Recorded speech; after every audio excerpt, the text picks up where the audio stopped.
So you've all heard the term emotional intelligence by now. It's one of the hottest topics in leadership, learning, business. But what's it all about? And more importantly, what should we be considering when it comes to learning, facilitation, presentation, etc.? Well, today we're joined by Tony Skinner, a learning and development expert who's thinking exactly that. He shares his best practices and thoughts around emotional intelligence for learning. It's a super groovy time, and by the end, you'll be in the know as well. Let's get started. They are the fabulous learning nerds. Cause if you're tired of the old ways of getting it done, you've got the fabulous learning nerds. Scott and Dan are making it lots of fun. The best ideas that you've ever heard.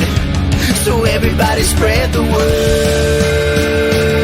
They're gonna keep your wheels turning. The fabulous learning nerds. Fabulous learning nerds. Oh yeah! Hey folks, we're back for another fantastic episode of your Fabulous Learning Nerds. I'm your host, Scott Chudy, and with us, as always, you love him, from a new undisclosed location, Dan Coonrod. Dan the man. Hey, Scott. Dan. How you doing? I'm doing okay. How are you doing? Fair to Midland, leaning more on the fair side than the Midland side. Fair to Midland. Thanks, Scott. A little slow on the drop. I was slow on the drop. I'm sorry. Why are you just fair on the Midland? No, fair is good. Fair is good. As you said, I'm in an undisclosed location. Picked up and moved my life and my family. Had a fabulous opportunity open up, so I'm exploring that. And I'm in the middle of it right now. It's awesome.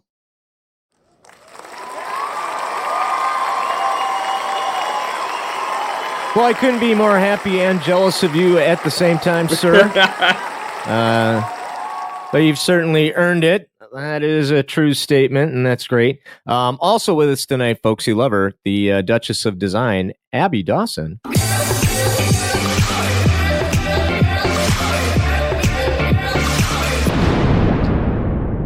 Abby. Hey there. How's it going?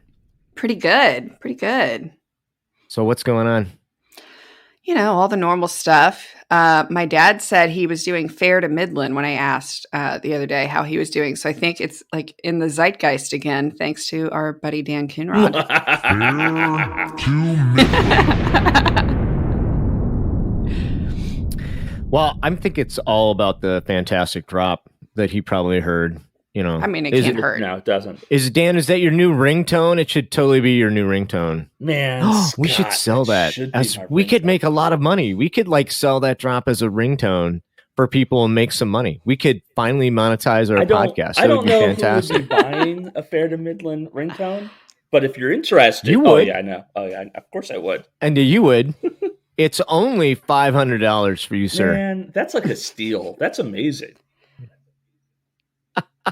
I got some property to talk to you about.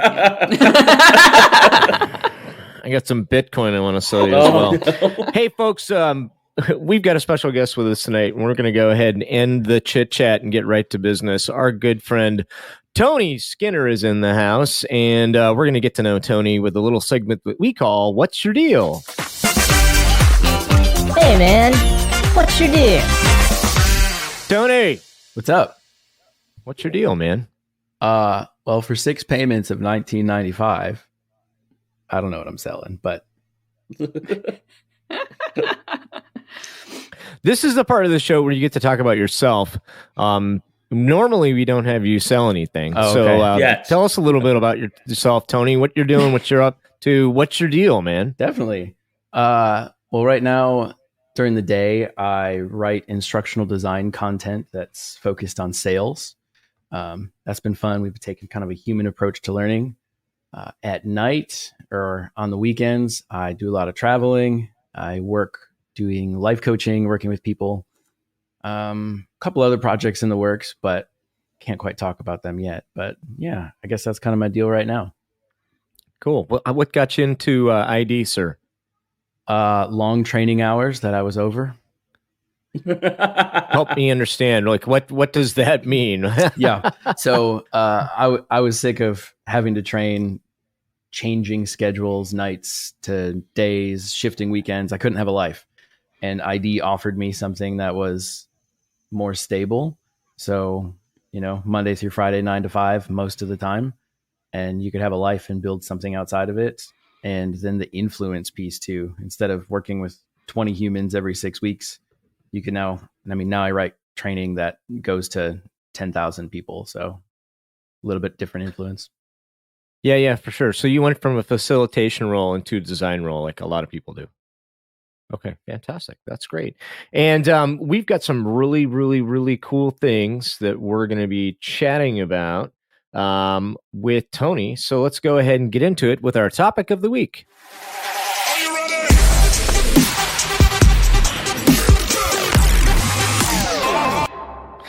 Tony, what's our topic of the week, sir?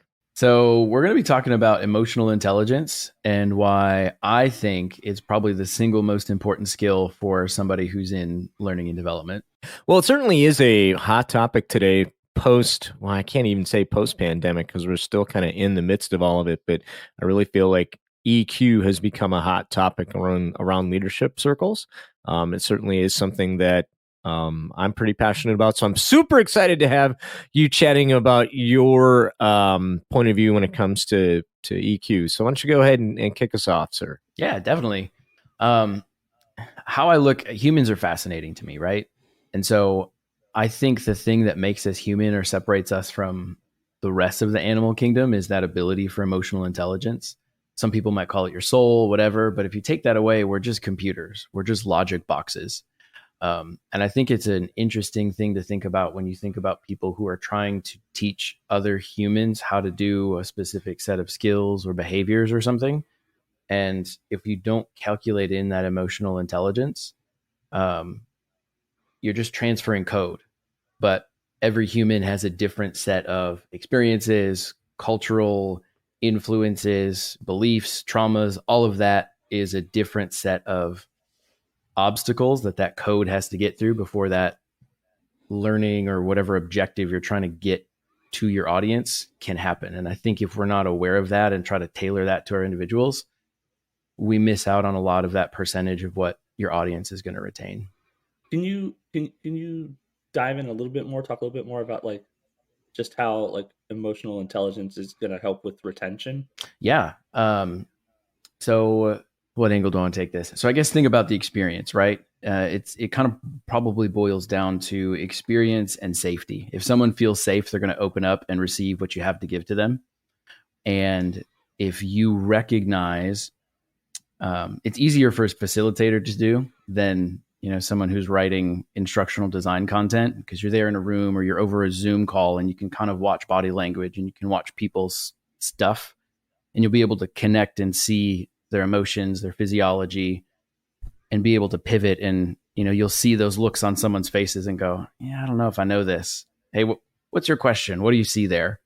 All of those things, I think, kind of tie into that emotional intelligence package and allow you to kind of dive through some of those barriers or hesitations that people have to be able to transfer that learning. Did that make sense? Does that answer your question? Yeah. Wow, look at Tony demonstrating proper facilitation skills. That was really awesome. Man. I really want to thank you for that. That was great. No, seriously, I can't tell you how many facilitators don't feel questions in the right way. So I really like how you did that. Can we back up just a minute? In your own words, how could you define this idea of emotional intelligence and how we apply it in instructional design? Emotional intelligence, I guess from my perspective, is the part of your mind, your being, whatever you want to call it, that perceives all things that's kind of like non-logical and non-physical. So that obviously ties into like your emotions, your feelings, but I think capsulated into that would be, some people might call it like that sixth sense or your knowing, or probably what's just your subconscious putting things together that your conscious brain can't capture. And how we put that in instructional design, to me, I think that's been the challenge over the past couple of years, because you're not there in the room with people. You're at your desk alone writing content that you're hoping connects with your experts. So how I've solved for that personally is spending a lot of time with the audience, doing feedback sessions so I can get a good understanding of collectively where that population is at in kind of a headspace and experience space. So that way the training you're writing is speaking directly to that greater group. And I mean, you can't hit every individual, of course, when you're writing content, but I think for me, that's how I would define emotional intelligence and how it applies to ID. So, Tony, I've got a question for you. And I love that you say you do these feedback sessions. I think they're crucial. I've worked in marketing groups and training groups. And one of the things I've always thought marketing did a lot better than training was understanding their audience. Like they'll invest in it, they'll do studies. I've seen that training kind of takes for granted, like we're close to them, we just know. And I think there's so much more opportunity in a lot of training groups to get to know an audience. When you're doing those feedback sessions, what are you looking for? How do you bring back to the team who these people are? How would you create a picture of who your audience is? We usually go in with a set of questions based around a problem we're trying to solve or an issue that we're seeing. And so we try to deep dive that specific information set. But beyond that, a lot of it is just kind of ebb and flow in the moment. It's people will open up to you and tell you how they really feel or who they really are if you can create that safety for them. So some of the things we've done is made sure that their direct managers are off those feedback sessions, because a lot of times people don't feel safe. My boss is right here. I'm going to get in trouble if I say something's sideways. Don't worry about any of that. And you need to set expectations up front to say, because it is different than marketing, like you said. Marketing, most of these people are just random strangers who are getting paid to give their opinion. So it's easy to be free and say whatever you want. So I think that training should be treated like marketing, because yes, a lot of times we do have captive audiences that are paid to listen to whatever you have to say. But if you can treat them like people who have the opportunity to say no and really get their buy-in and investment, you'll be able to create a good experience and then much better learning and behaviors. Yeah, I love that, because they will say no. They will. Talk to me about, or talk to us about this idea of buy-in through EQ, right? So I'm going to come into a learning. I have my own predispositions. At the end of the day, we got to create a what's in it for me moment or a hook moment up front. Like, what are some of the things that you do specifically that our audience can go ahead and pick up and try on their own? Sure. Well, I know for us, what I've been focused on the past year and a half is we've been rolling out sales in our business. And a lot of the population was doing just kind of a customer service role and did not want to do sales. As business evolves, things change. And so one thing that we've done that's worked really well is you put out your initial sales training, you go through it, and then we have a second follow-up training. And this we found was really key, was in the beginning of that follow-up training. Hey, how'd it go trying to sell this last week? Letting people kind of express their emotions and frustrations. What went wrong? Like just calling it out right in the beginning. We know things aren't perfect, and allowing them to know that things aren't perfect allows them to relax a little bit and then believe you're on the same page to build a solution together. So that's one of the big key things that we've found to create safety and create an experience where people are a lot bought in on that buy-in or whiff a moment. Tony, you mentioned having that conversation, like letting people almost like air their grievances. How do you switch that conversation to prevent it from just becoming like a complaint show, or just like have people like, a lot of times people will get that opportunity to express their negativity and they'll just keep rolling with it. What's happening in your guys' training? What are you guys instructing your facilitators to do to stop that? I think it's a combination of two things. One, I think it's setting the proper expectations up front that we're not just going to complain and not getting anything done. And also setting the expectation saying that we're here to create solutions. So we can't fix something if we don't know about it.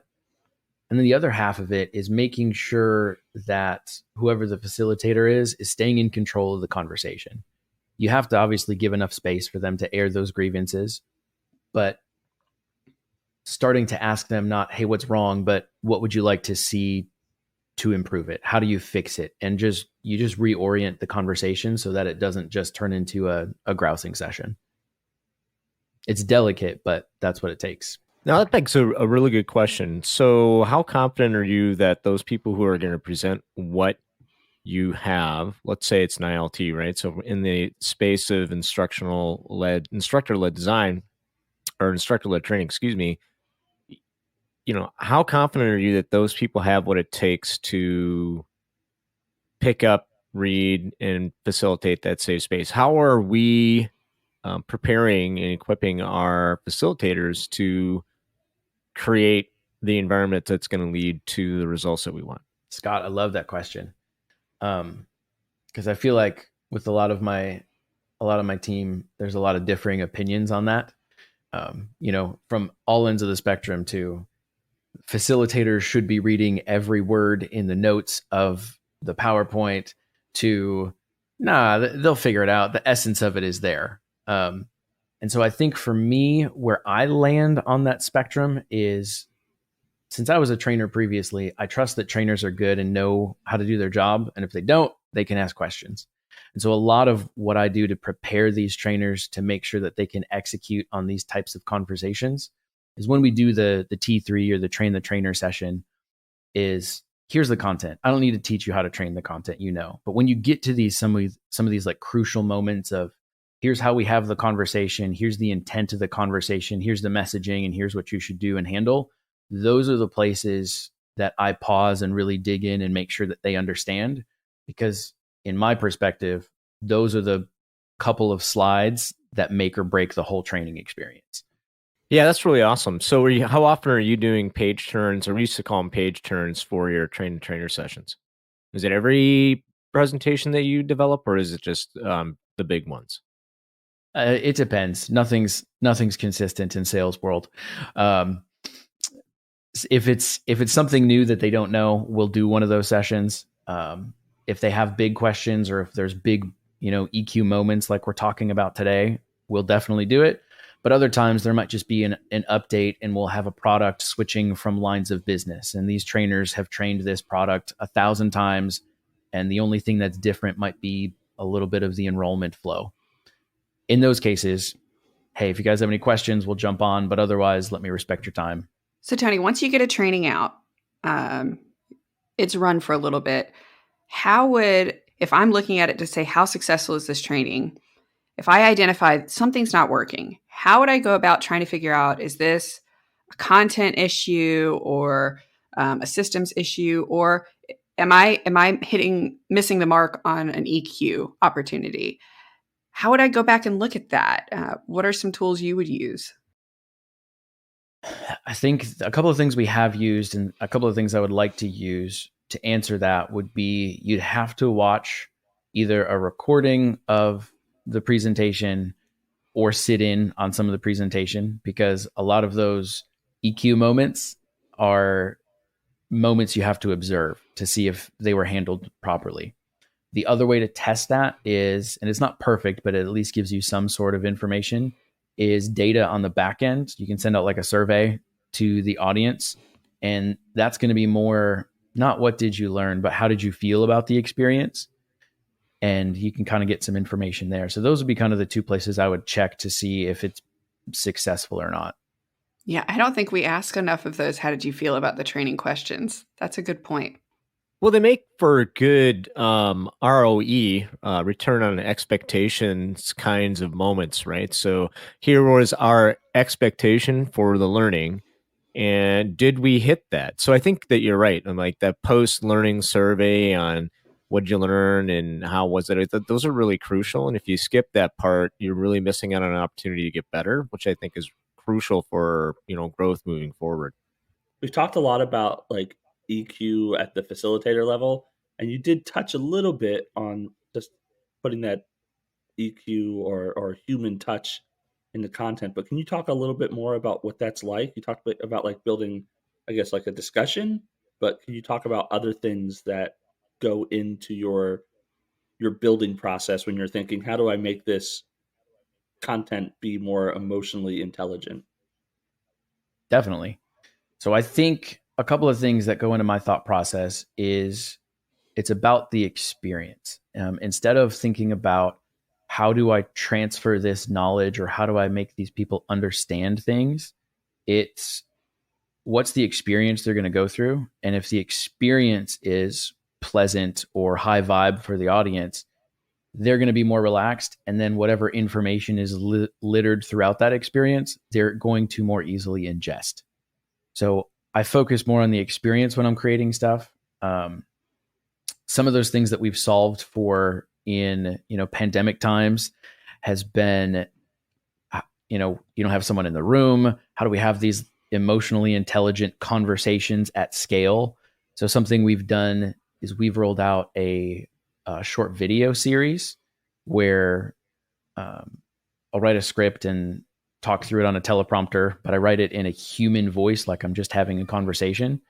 Little 2-minute, 3-minute videos that we send out to all of our frontline population. So that way they still feel like they're getting that in-person touch of I'm having a conversation with somebody. Sure, it's not a two-way conversation, but weird challenges get weird solutions. Does that answer your question, Dan? Yes, that answered it. And I also love that phrase, weird challenges get weird solutions. I feel like that should go I know. on a shirt. I feel like that's just a general way of describing my life. Well, we've had so many conversations with so many guests, and just when we've talked about like that human element, that human voice, conversational. Dan, how many times have you said like you tell your designers, don't write like a designer, write like a person? Yeah, it's key. I think a lot of times, especially even when I was like a beginning instructional designer, this idea that I had to write from like a place of knowledge, a place like from an ivory tower, was like something that I thought like, oh, this is how learning sounds. And that's because so many people before me, that's how they had written learning. And so I just assumed. But the more I got away from that, the more I just started focusing on like, oh, hey, wait a minute. Like this is for people. This isn't for computers. This isn't for a professor to grade. This is for people to take. The further I wanted to get away from that academic voice. So I don't know if that's the same thing for you, Tony. Yeah, it's the same thing. In different outside of the corporate world, anytime I would experience people trying to learn, a lot of times I got frustrated watching them, I don't know, talk with such big words and intelligently impress their audience, or at least attempt to. And I'm like, man, I know you think you look cool and sound cool, but nobody's learning a thing. So just talk like humans talk and people will understand you better and probably respect you more for it. Tony, do you think you would have been down this road, or maybe that you would have never gone down this road, but how important do you think it was that you spent time facilitating in a classroom for you to understand the value when you moved into ID? Yeah. I think the only reason I ended up in training was because when I went through training, I impressed the trainers. And so someone was like, hey, we have an open role, you should apply.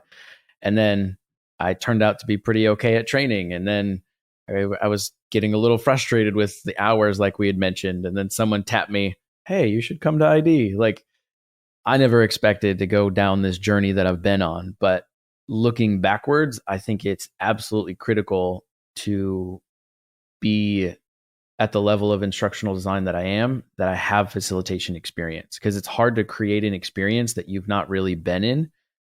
And I see that with some of my coworkers who don't have that facilitation experience. It's a challenge that they have to overcome. Yeah, I think some of the best designers I've ever worked with started as facilitators. Not all. I think I've worked with some great designers who don't come from that background, but they did do a lot of work trying to educate themselves on what an experience would be for an audience. But yeah, there's a lot to be said for somebody who can look at a slide and go, what are they supposed to get from this? Like, what would they say if I was in a room with them? They looked at this slide. What would the conversation be? that's so difficult to understand and replicate. Tony, talk to us a little bit about, okay, I'm a designer or I'm a facilitator and I know that this is important and I want to get better, right? So let's just be honest, the studies are out there. EQ is becoming way more important than even IQ, right? So our intelligence isn't as important as our ability to connect with other people. So how do I get better, or how do I raise my EQ? That is a great question. I think the journey for that starts with yourself, right? If you don't know yourself or have good self-awareness, you can't accurately or elegantly relate to anybody else. And I think that's probably why a lot of people don't have high emotional intelligence, because sometimes getting to know yourself can be pretty scary. And then, our fast-paced culture, we have all sorts of things like Netflix and Hulu and Instagram and whatever to constantly keep your brain distracted and entertained, so that you never have to sit with your own thoughts or sit with yourself and get to know who you are. It can be daunting, but I think that's the path, is to really get to know yourself. Great. How do I do that? I want to get to know me better. That's really scary, right? How do I do that? I mean, that's great. Get to know yourself better, but okay, how do I do that? Yeah. So, I mean, everyone's a little bit different, but there's 1,000 different things you can do. Like simple things like stuff that's helped me is meditation. And even in that realm of meditation, there's 1,000 ways you can do it. It doesn't have to just be sitting cross-legged. Sometimes that's going for a walk and leaving your phone in the car while you do it, to actually be present there with your own thoughts and feelings and emotions, and not run away if you have a scary thought that comes up or whatever. Sometimes that's a little too challenging for people. And so sometimes you need someone to help with that. So, I mean, there's all sorts of different, life coaches, or, if you want to go the more direct therapy route, there's people out there who can help you navigate that journey to learn who you are, and that foster that ability to connect with others as well. What do you think about, like, I would have said 10 years ago, if you asked me people with high emotional intelligence, they would have seemed to me like the touchy-feely, let's hug it out, I want to hear about your day. Like, they're very over the top. Like, that's what I thought emotional intelligence was. And as I've gotten older, one of the benefits of aging, I guess, is my emotional intelligence has grown. I don't know if I'm in a great place, but I'm in a better place. But part of it was realizing I am not a touchy-feely person. I am probably not going to want to hug people. I don't necessarily always want to share a lot about myself, but I am better at recognizing when someone I'm talking to is upset, or they're not agreeing with me, or they're confused, or maybe they're really picking up on something and they're excited about it. So I've gotten better. How would you, if you're interviewing folks for a new role, what are things you look for that help you understand this person probably does have a high EQ, and it's not like they walked in the room and wanted to hug me, or they smile a lot, like all of those cheesy things that we normally associate with that quality? Yeah, I think for me, it's how people respond to subtle things. So it's not just a logic, hypervigilance, aware of all the details, but if you catch little things or shifts in tone that people say, to me, that's the things that I will recognize that someone can demonstrate to me. Oh, you caught that. You obviously have a high emotional intelligence. As far as like specific interview questions or anything like that, that's not something I've spent a lot of time doing as far as interviewing people.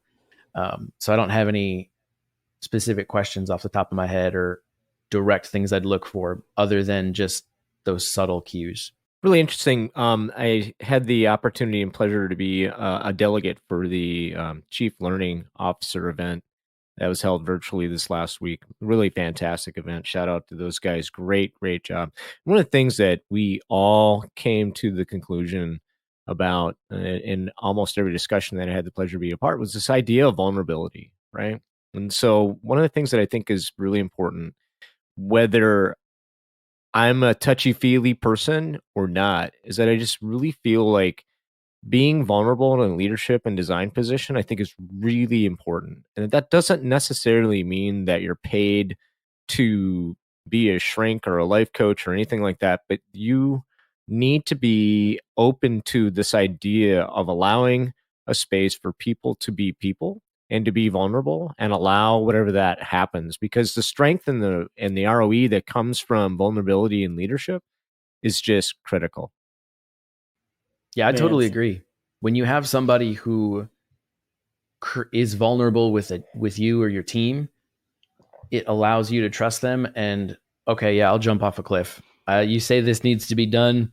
I trust you because you've created that trust and safety. And I think too many leaders get caught in being afraid of being vulnerable, that their team will use it against them. But on the other side of that coin is you can actually lead your team into places you never could without it. 100% agree. And that ability for a leader to be like, to admit mistakes, to be vulnerable, to be real with their team, to step out of just being a leader and being part of the team, I think is something that's vital. And to Tony, to your point, like it's a sign of, I think, of high emotional intelligence. Somebody can just be like, all right, I don't need to just be a leader. I can be a leader. I can be part of the team. I can wear different hats and still motivate and move people. That brings up a really great question. So we talked a little bit about vulnerability and leadership, and everybody's like, oh, 100%, that's great, right? And there's someone that's going to disagree with us. So let's take a step back for just a moment, and then let's apply it to design, right? How do we purposefully create moments for vulnerability and safe spaces within our learnings? How do you do that? Or what are some things you've done in the past, Tony, that have been really, really helpful in that area? Yeah, I think it's some of the stuff we've discussed already. It's those moments where you say, hey, I know things are going a little sideways right now, or I know this change we're asking you to do is bigger than you expected or outside of your wheelhouse. Tell me about those challenges.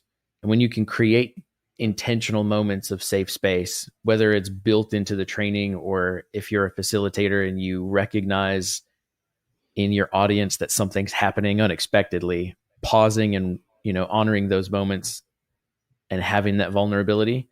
I know when I used to train classes, there would always be a moment at some point in the 2 or 3 weeks of the facilitation point where someone would recognize, man, some point of this is a little bit of BS. You're right. Let's pause and talk about it. At the end of the day, we are here to do a job. We got to do it. And if you can be vulnerable about that and be honest about it, instead of trying to dance around the conversation or feel threatened by a simple conversation of, yeah, we're here to do a job. We're here to move the needle from A to B. It gets the buy-in of people and they trust you more and will be willing to do those tasks you need them to do.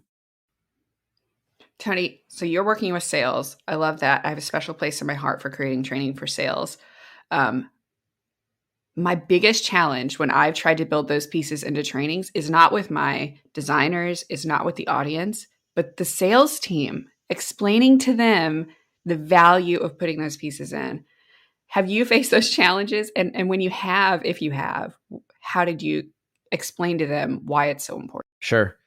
I think it's a combination of we did our best to try to get that buy-in with the sales team, and then a little bit of asking for forgiveness instead of permission, because we knew it was so valuable. We put it in there and they're like, what was so good here? Hey, that thing you weren't so sure about? Okay, you guys keep doing what you're doing. So, I mean, it's not the best route to take on everything, but on things that are so important and to me will determine the results of a training or not, let's just put it in there and we'll deal with whatever later, because I know it's going to be successful. I love that. It is easier sometimes, for sure. They're a tough crowd, but they can be won over. Well, I almost feel like it's a brass tacks kind of thing that you just have to draw a line in the sand with, right? So we know that there are certain things that we should be putting into our learnings, right? Objectives. Oh my goodness. I always try to put in or encourage people to put in like house rules. I think that's a really great place to establish a vulnerable, safe place. Like, we're going to be respectful of each other. We're going to talk about it right up front, right? Right up there with being on time from break. So, number 2, you're going to be respectful for one another and have your audience self-police that. You just put those things in, and yeah, you're right. You're going to get that pushback like, oh, we don't need that. And then that's our opportunity as thought leaders to say, no, we absolutely positively need to have it, and here's why, right? So, awesome. So, listen, as we start to wind down on some stuff, are there things that you think are really important that we haven't talked about that you'd like to share with our audience right now, Tony? Yeah, I think I would challenge everybody, whether you're a designer or a facilitator, or even if you're in a leadership position in the training space. I think a lot of times we are told we have to copy paste, just read what's on the slide, just do the training this way. And I would challenge, just experiment. Even if you're too scared to ask your leader or get permission to do it, just try it once and see what happens, to put a little piece of that humanity or emotional intelligence into your content. I'll guarantee you that you'll be surprised at how well it goes and what type of experiences you create for the audience. I love that. Take a risk at making it better. Yeah, I love it. Yeah, 100%. Awesome. Hey, Tony, how can our audience get in touch with you? Where can they find more good stuff from Tony Skinner? Sure. Right now, website's kind of in flux, so I can't offer that, but that will come eventually. For right now, I would say just to Instagram. If you're interested in doing any type of life coaching work or anything with me, booking link is all right in there. And I try to post some type of something once a week, like a video on Sundays, and then usually like a text post, just talking about a lot of the stuff we've talked about today, that inner journey and how to be a better human. And you can find me at Tony Skinner Official at Instagram. Fantastic. Great.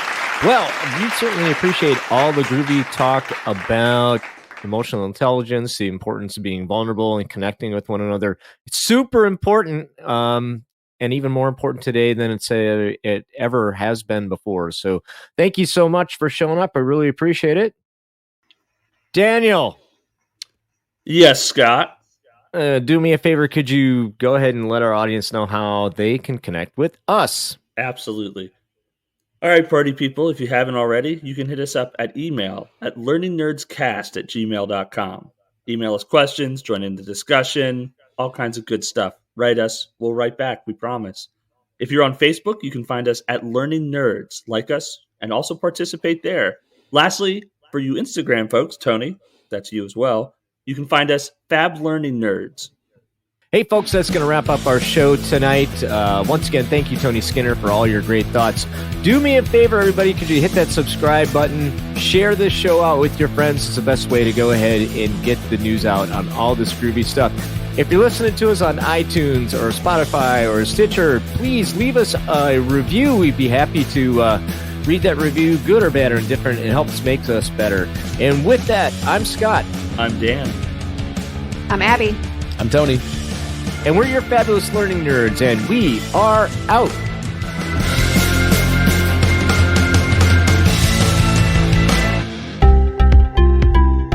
The Electronic Specifier Insights podcast is dedicated to asking the big questions of the electronic industry's biggest players.